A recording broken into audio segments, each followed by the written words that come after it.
আমি আসলে প্রত্যেককে আন্তরিকভাবে ধন্যবাদ জানাচ্ছি। এত নিরঙ্কুশ একেবারে অবাধ নিরপেক্ষ নির্বাচন এর আগে আমরা দেখিনি। কেউ একটা কথাও বলেনি, কোনো অভিযোগ নেই, অনুযোগ নেই।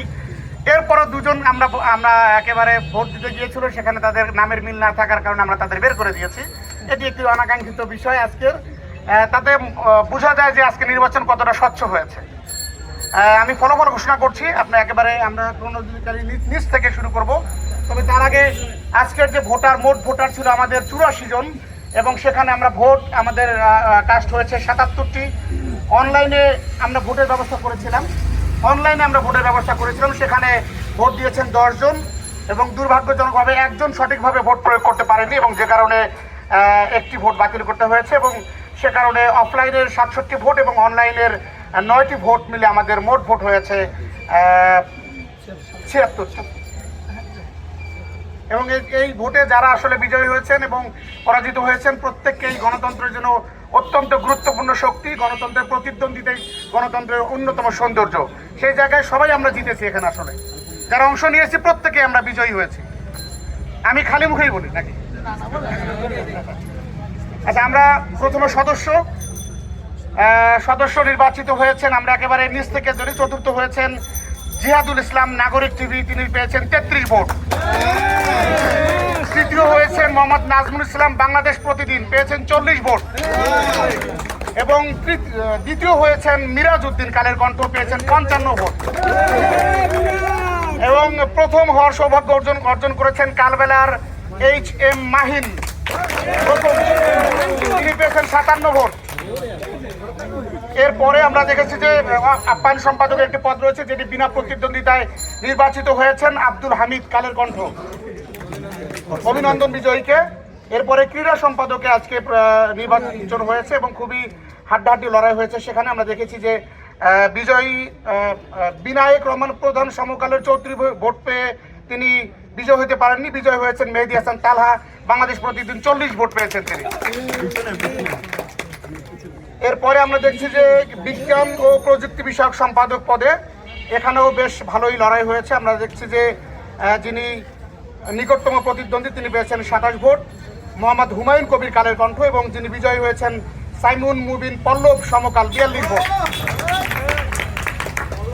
এরপরে সাংস্কৃতিক সম্পাদক পদে আমরা দেখতে পাচ্ছি যে সেখানে যিনি নিকটতম প্রতিদ্বন্দ্বী তিনি পেয়েছেন 30 ভোট, HM ইমরান, নিউজ 24, এবং যিনি বিজয়ী হয়েছেন তিনি আশরাফুল আমিন, আমার দেশ, 43 ভোট পেয়ে বিজয়ী হয়েছেন। সাহিত্য সম্পাদক পদে 2 জন প্রতিদ্বন্দ্বিতা করেছেন। নিকটতম প্রতিদ্বন্দ্বী 35 ভোট, রবিউল হোসেন রাজু, সমকাল, 35 ভোট, এবং যিনি বিজয়ী হয়েছেন আরমান মুজাহিদ, আমার দেশ, 39 ভোট। প্রশিক্ষণ বিষয়ক সম্পাদক পদে 11 ভোট পেয়ে মাজহারুল আলম, তিনি পরাজিত হয়েছেন, এবং RFA নিমন, বাংলাদেশ টাইমস, 61, এবং সর্বোচ্চ ভোট পেয়ে তিনি বিজয়ী হয়েছেন। নারী বিষয়ক সম্পাদক পদে বিনা প্রতিদ্বন্দ্বিতা নির্বাচিত হয়েছেন ফৌজিয়া ফারিয়া, সমকাল। প্রচার সম্পাদক পদে নাইম রাহাত, বাংলা আওয়াম, পেয়েছেন 13 ভোট। বিজয় হয়েছেন আব্দুল্লাহ নোমান, কালের কণ্ঠ, 58 ভোট। অর্থ সম্পাদক পদে কালবেলার মুজাহিদুল ইসলাম, তিনি বিনা প্রতিদ্বন্দ্বিতা নির্বাচিত হয়েছেন। দপ্তর সম্পাদক পদে শাহাদাত হোসেন পেয়েছেন 28 ভোট। বিজয়ী হয়েছেন আবু বকর সিদ্দিক, ভোরের কাগজ, 47 ভোট। সাংগঠনিক সম্পাদক পদে রহমতুল্লাহ, বিনা প্রতিদ্বন্দ্বিতা নির্বাচিত হয়েছেন। যুগ্ম সাধারণ সম্পাদক, খুবই হাড্ডাহাড্ডি লড়াই হয়েছে এখানে। হাসান আল মামুন, জিটিভি, পেয়েছেন 35 ভোট। আব্দুল্লাহ জুবাইর, কালের কণ্ঠ, পেয়েছেন 39 ভোট। সাধারণ সম্পাদক পদে বিনা প্রতিদ্বন্দ্বিতা নির্বাচিত হয়েছেন মোহাম্মদ আখতারুজ্জামান, আমাদের সময়। সাধারণ সম্পাদক পদে বিনা প্রতিদ্বন্দ্বিতা, এটা ঠিক হয়নি, এটা নির্বাচন হওয়া দরকার ছিল। সহ সভাপতি পদে বিনা প্রতিদ্বন্দ্বিতা নির্বাচিত হয়েছেন মোহাম্মদ মিরাজুল ইসলাম, আমাদের সময়। এবার সব থেকে বড় পদ এবং গুরুত্বপূর্ণ দায়িত্ব সভাপতি, এখানেও খুবই প্রতিদ্বন্দ্বিতা হয়েছে, খুবই কঠিন প্রতিদ্বন্দ্বিতা বলবো আমরা। শুরুর দিকে আমরা খুবই কনফিউজ ছিলাম যে আসলে কে জিতে, সমানভাবে এগিয়ে যাচ্ছিল। তারপরে একজন বিজয়ী হয়েছেন। এখানে মামুন সোহাগ, সমকাল, পেয়েছেন 30 ভোট। এবং ফখরুল ইসলাম যুগান্তর পেয়েছেন 45 ভোট।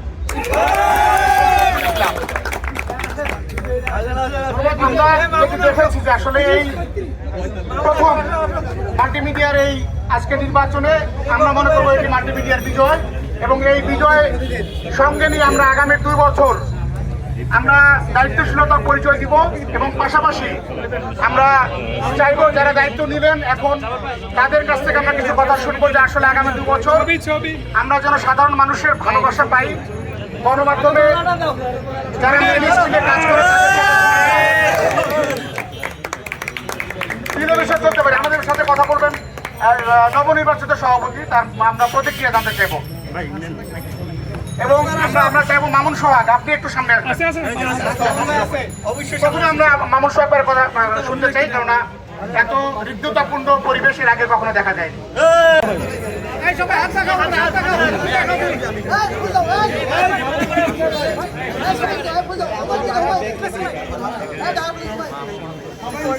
ভাই সবাই সবাই বুঝো, সবাই লোক ভাই একটা হাসি, সবাই তাকাই তাকাই তাকাই তাকাই নাজার ভাই দাঁড়ান দাঁড়ান সবাই সামনে তাকান।